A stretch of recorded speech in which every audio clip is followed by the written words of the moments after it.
Selamat berjumpa kembali Bapak Ibu, saudari-saudara umat beriman terkasih dalam Tuhan. Selamat berakhir pekan bersama keluarga, para sahabat, dan komunitas Anda. Hari Sabtu 22 Agustus 2026, gereja memperingati Santa Perawan Maria Ratu.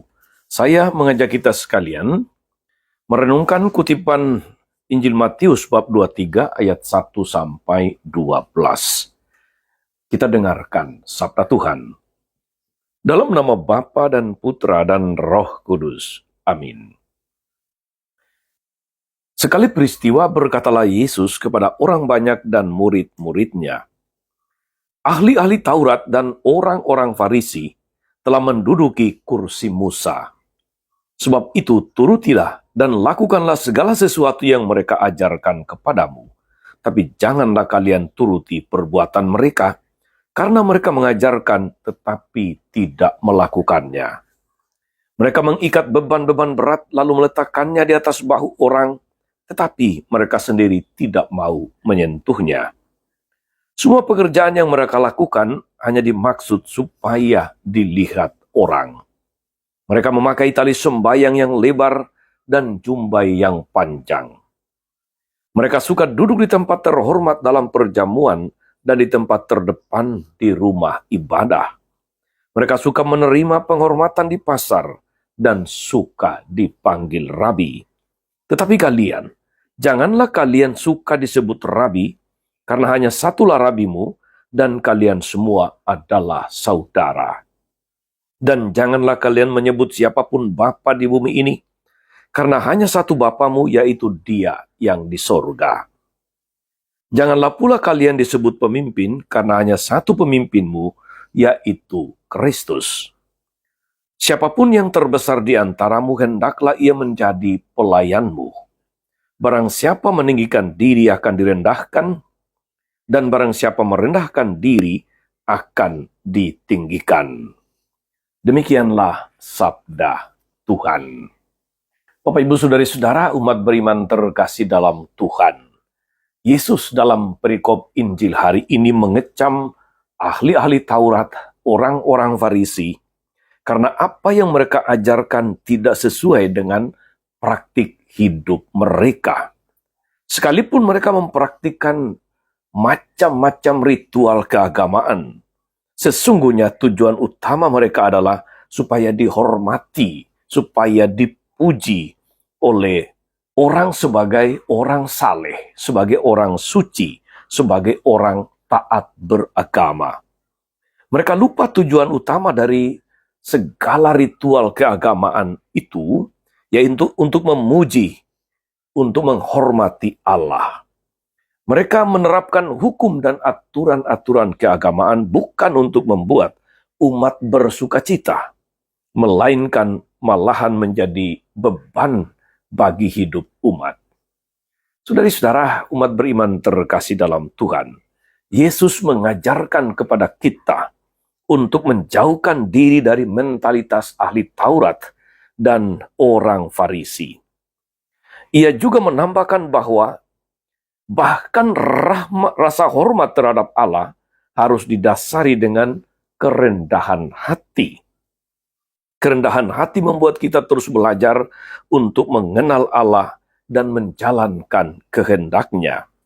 Semangat kerendahan hati akan menjadikan kita sebagai hamba-hamba Allah, hamba-hamba yang dikasihi Allah sebagaimana Bunda Maria, Ratu yang kita peringati hari ini, yang melayani Allah dan sesama tanpa memikirkan pujian, tanpa memikirkan penghormatan dari mereka yang kita layani. Kerendahan hati adalah dasar hidup kita sebagai murid Kristus. Dan tugas seorang murid pertama-tama adalah belajar menjalankan perintah Sang Guru kepada kita. Saudari-saudara, umat beriman terkasih, mari kita jauhkan mentalitas Farisi, mentalitas ahli Taurat yang mencari pujian, mencari penghormatan di balik jubah keagamaan, di balik praktek-praktek kesalehan hidup beragama. Ketika Indonesia merayakan ulang tahun ke-81 kemerdekaan, dalam doa Menteri Agama yang banyak kemudian dibully, dikomentari oleh banyak orang saudari-saudara sebagai doa statistik. Saya menulis di wall Facebook saya sebuah status yang bunyinya begini. Apakah hanya saya yang merasa bahwa doa Menteri Agama itu ibarat doa orang Farisi di bait Allah, yang penuh dengan pujian, penuh dengan prestasi, yaitu tadi doa statistik, tetapi bahkan melupakan saudara-saudari di Flores yang terkena gempa 2 hari sebelumnya, bahkan tidak disinggung dalam doa.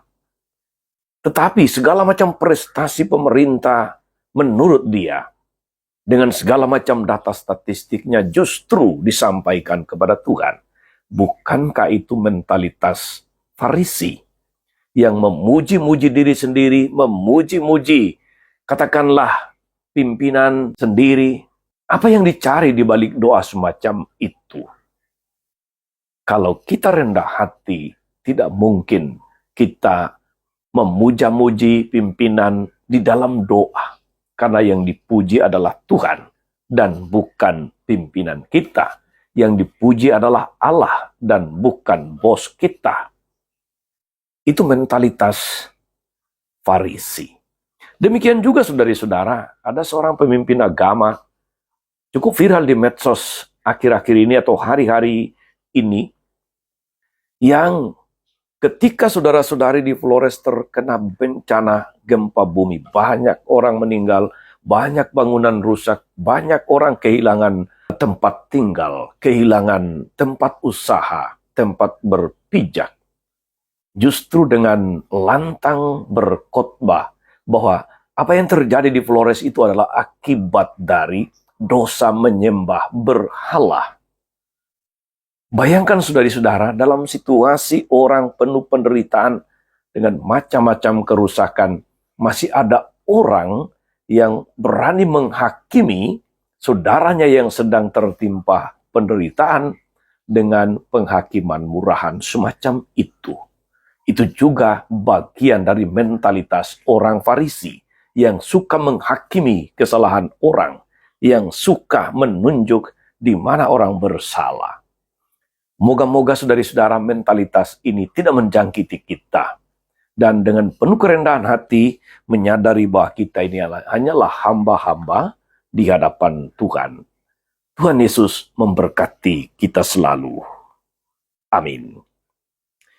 Tuhan Yesus Kristus, kami bersyukur atas firman-Mu yang meneguhkan kami, agar kami boleh memuji dan memuliakan nama-Mu bukan untuk mencari pujian dan penghormatan, tetapi sungguh karena rasa hormat kami akan Engkau sebagai penguasa dunia, penguasa alam semesta, penyelenggara hidup kami.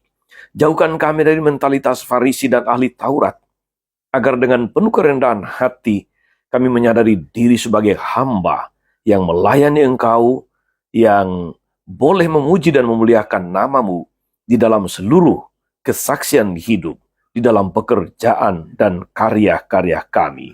Terpujilah nama-Mu sepanjang segala masa. Amin. Saudari-saudara sekalian, berkat Allah turun atas saudari-saudara, atas mereka yang kita doakan atau kita janjikan doa, mereka yang sakit dan menderita, segala rencana, karya, dan pelayanan hari ini, Bapa dan Putra dan Roh Kudus. Amin. Tetap sehat, teruslah menjadi berkat.